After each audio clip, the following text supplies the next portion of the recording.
مرحبا، سمورة وياكم لهذا اليوم. طبعا أني صار وياي فد شي غريب وفد شي طبيعي بنفس الوقت. أحد من الناس سألوني قالوا لي أنت يا مواليد؟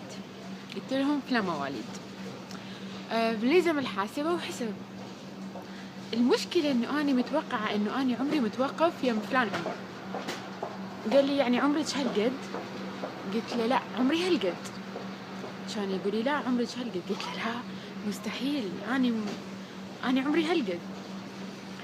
لزمت الحاسبة وحسبت، صفنت، عيوني دمعت، صدق بكيت. أنا هالقد عمري. المحزن بالأمر أو اللي مزعلني إنه مو أنا هالقد عمري.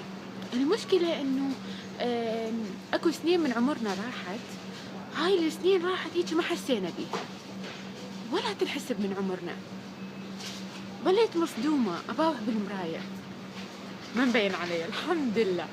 لكن المشكلة اللي أريد أقول لكم إياه، خلونا نعيش الحياة بحب وندور على الناس اللي يفرحونا دايما، مو اللي دايما حياتنا وياهم كلها مشاكل، اللي تخلينا نكبر بسرعة، واللي تخلينا ما نحس بعمرنا، واللي تخلينا نعيش أيامنا كلها مشاكل بمشاكل بمشاكل. إذن تقبلوا تحياتي، سمر جابر، التحدي لغتي وعمري ما راح أقبله.